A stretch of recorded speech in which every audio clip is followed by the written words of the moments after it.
Hello, I'm Tom Martin, and welcome to another episode of A San Francisco Conservative. This is the new podcast series featuring yours truly, Tom Martin. I'm a lifelong journalist. I've produced stories over the years for Diane Sawyer at Good Morning America, Charles Perrault at CBS News, was even reminiscing a moment ago about working with Walter Cronkite at CBS News. But these days, I love meeting interesting people, asking thought-provoking questions, and that's why I love this opportunity to once again speak with my dear friend David Parker, who is an author, great author, and he's the author of two wonderful books, which I highly recommend, Income and Wealth and A San Francisco Conservative.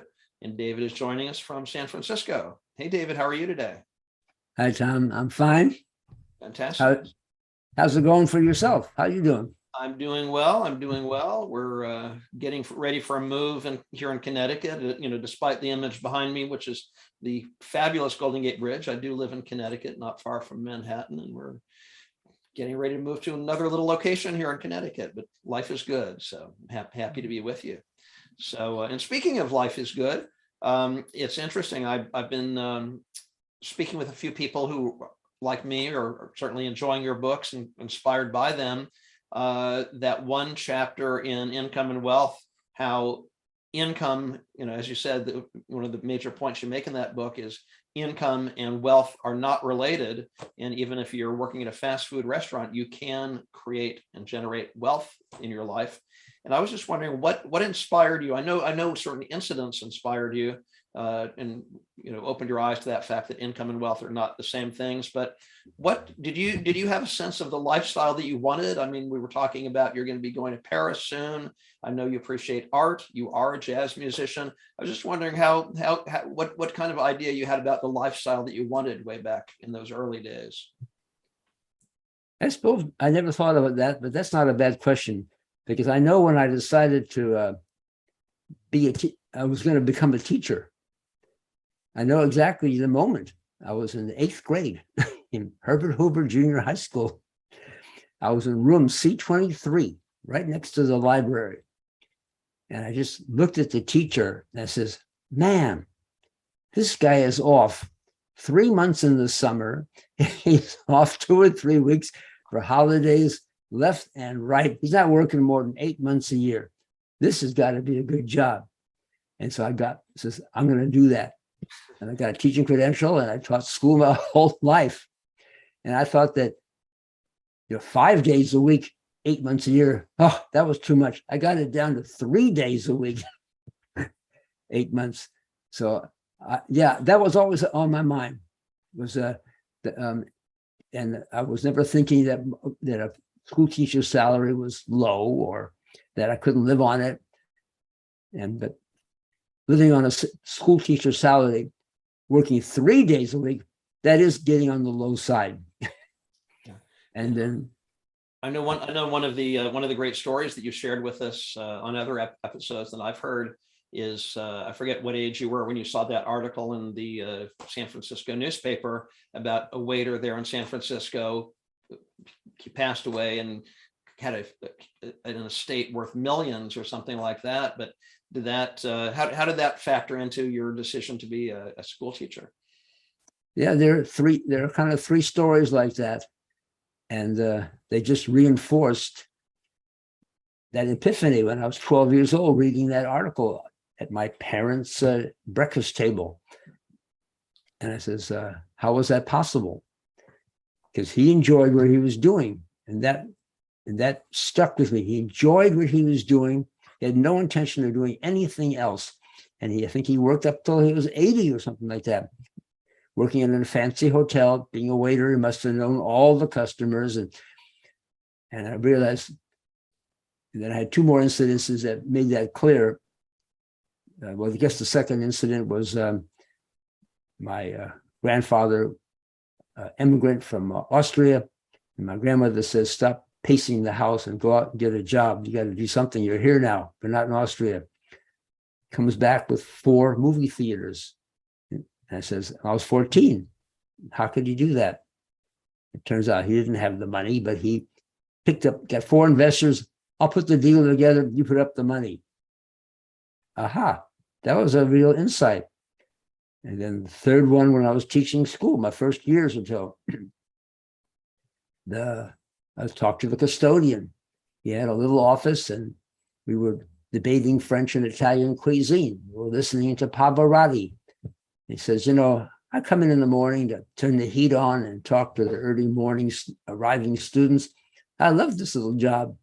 I don't have to do this. I own 4 apartment buildings. I'm just having fun. Okay. So then I started inquiring about purchasing real estate. And then I realized, talking to people, real estate agents, that they didn't really seem to know so much. It's not a high qualified job. You need to be 18 years old and have a green card. And that's half the real estate agents are. Housewives, or I don't mean that, but anybody who doesn't, it's a second income for half these people. It's not their primary income. And I realized I had an intuition for this, and I just started talking to brokers, and I says, I'm going to go work for somebody and see what it's like. And then I was thrown out in about 1 year. He says, you're not an agent. You're an investor. You think and talk like an investor. You don't think and talk like an agent. Go buy real estate. They all told me, go buy real estate.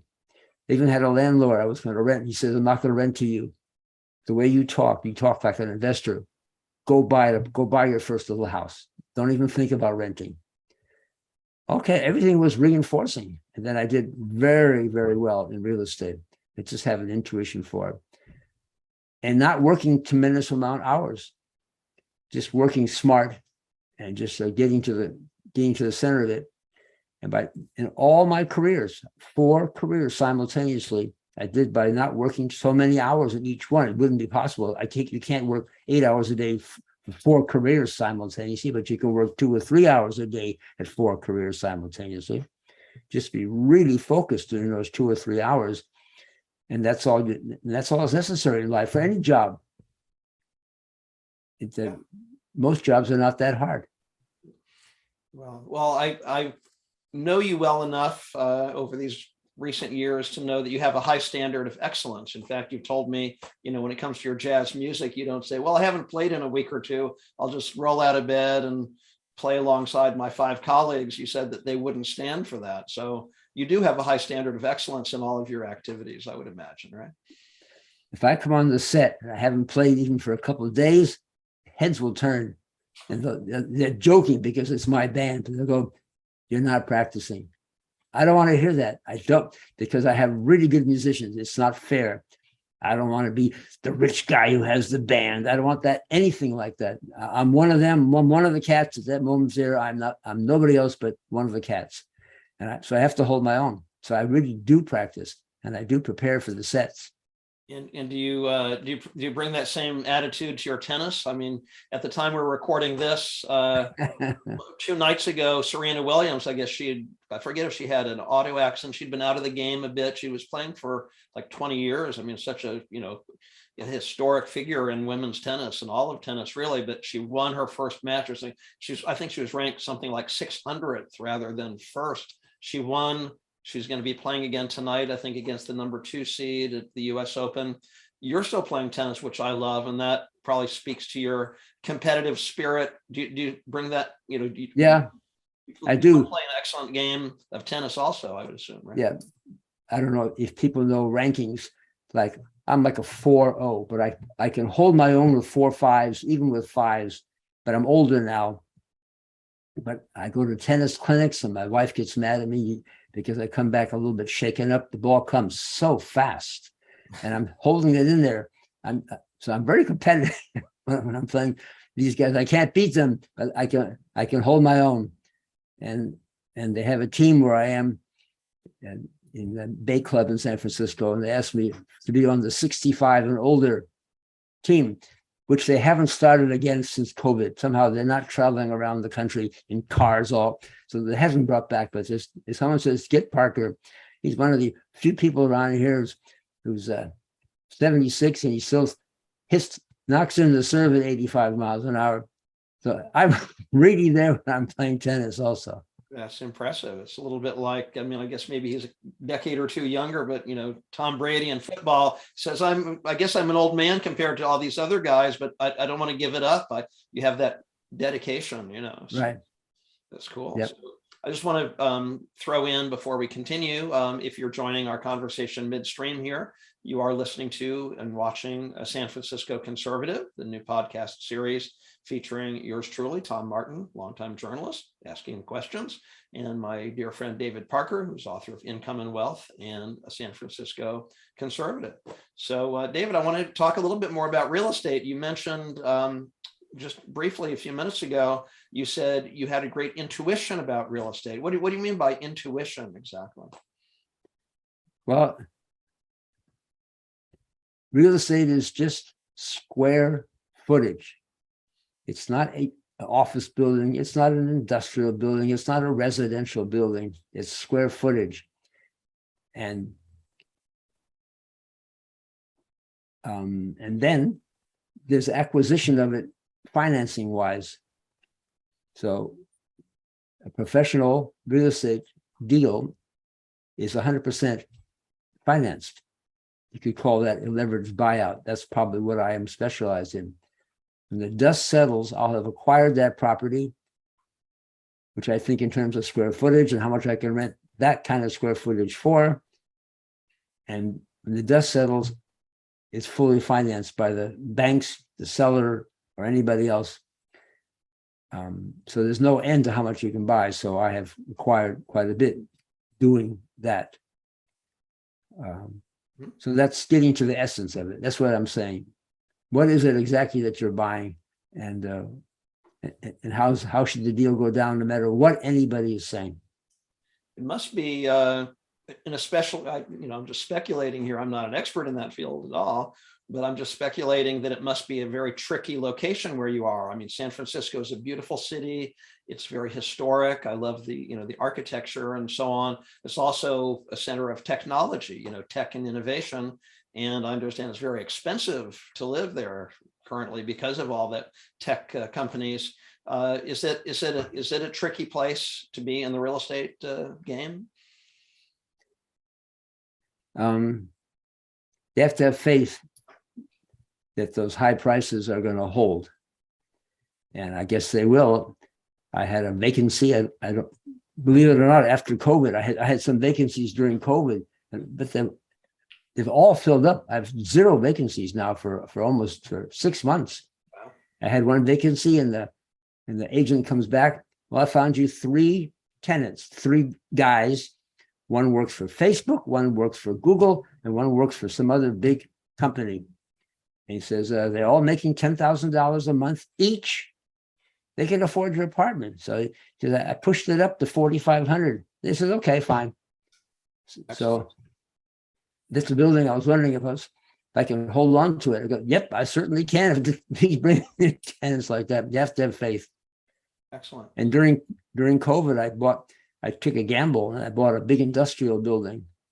And the bank actually made a loan, and they told me that's probably the last loan they're going to make, and only because it's an industrial building. And in San Francisco, that is really hot. That those properties are not going to drop 1 penny during COVID. In fact, they're going to rise because people want distribution centers, Amazon. People call me all the time. So I have 3 industrial buildings now. So that's what I've been focusing on. That's exactly the thing to do for San Francisco. I remember in one of our conversations, you've said many times, of course, save your money, pare your expenses down to the bone, because that is how you will create wealth for your future. How does that fit in terms of real estate? All right. Okay. So there's 2 ways I'm buying real estate professionally. I'm financing a leveraged buyout. That takes a lot of practice and a lot of practice and lots of mistakes. No different than Thomas Edison. You do tons of things wrong. All of a sudden, it comes into place. You practice and practice. But if you know nothing or care to know nothing about investments or real estate, you can still do well. Just a little bit, another kind of hard way. You save half your salary, and and every year buy an income producing asset with leverage. My Income and Wealth book has almost an Excel sheet, penny for penny, how that works every year. And if you're in San Francisco, maybe you can't, and you're working at, I give an example of a McDonald's employee. They can't buy a $100 million building. They can't even buy $1 million building, but they can get their spouse, they can get a friend, and they just buy a portion of it. It's the same thing. You don't have, you buy maybe 100, 150,000 worth of real estate, even in San Francisco, a third, a fourth, a fifth of one. No excuse. And then there's a book I read recently, Rich Dad, Poor Dad, something like that. And there was a line that really struck. He says, you have to start your program, such as what I say, saving half your salary and investing it with leverage. But something will come up. You'll have a family member who's ill, or you'll have debts. Maybe you have student debts, or all kinds of debts. No excuse. Don't pay the debts. You put your money, you half of your salary invested. Whatever's left over goes for debts and food and everything else. But don't stop that program. Yeah, yeah, and you've seen this through many. I don't know, can't even imagine how many economical cycles. I mean, people say, "Oh my gosh, we're going into a recession, or soon we'll be in a recession." I don't know, but maybe we will. But you're not deterred by any of that. You've seen that before, right? Forget. Don't even think about it. You just buy every year. Buy the house next door. Next year, the house next door. Next year, the corner grocery. Next year, a fleet of trucks, whatever you're comfortable with. Yeah. Yeah. You know, my book, that's one chapter in Income and Wealth, but the book, it has all kinds of discussion on laws of money and economics and business that are timeless. I go back to Babylon. Is a historic perspective. And my other book, San Francisco Conservative, has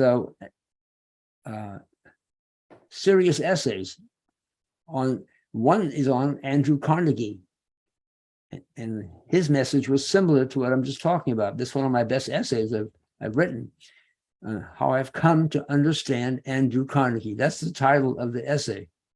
And he said, never stop production. Even if the economy is down, just produce at cost, because your competition, they are not going to be able to hold on after a while, and they'll start closing up, and just then buy up their stuff. At the end of his life, at age 30, wasn't the end of his life, but at the end of his working careers, his fortune accumulating career started at 18, 30, richest man in the world. He just purchased every single steel mill, wasn't monopolistic practices, it wasn't union busting. I have a whole discussion on that. He gets a bad rap for that. But that's exactly it. Don't stop production. And if you're going to start an investment program, don't stop. If you really have to take care of a family member who's sick, okay, that 10-year program, which I'm showing, becomes 11. I mean, okay, that's the one exception. You're taking care of a family member, but you really should try to just don't pay your debts, don't eat, sell your car, walk to work 2 extra hours instead of commuting 2 hours at time and a half. A $15 employee at McDonald's in San Francisco all of a sudden is making $22.50 an hour, 2 hours a day, 52 weeks a year. There's no end to it, how you can save and follow that program. And then in 10 years, you are financially independent. That's the goal at the salary that you were. If you're a doctor doing this, you're financially independent at the wage you were making as a doctor. Amazing. And then you really can do what you want in life. Yeah, no, fantastic. That's Well, my boyhood experience. I did what I wanted to in life. I wanted that time, and there it is. Fantastic. No excuse. Very inspiring. Very inspiring. I know I can see, from journalists who've interviewed you for television and articles and so on, a lot of people find that message very inspiring. I know I do. So thanks for sharing that with us again, and appreciate the conversation. And I just want to remind everyone again, be sure to go to David's website, davidparkeressays.com, where you can pick up copies of Income and Wealth and a San Francisco Conservative. You can also purchase these books through Amazon. So thank you, David. Look forward to the next time. Me too. You're welcome. Next time.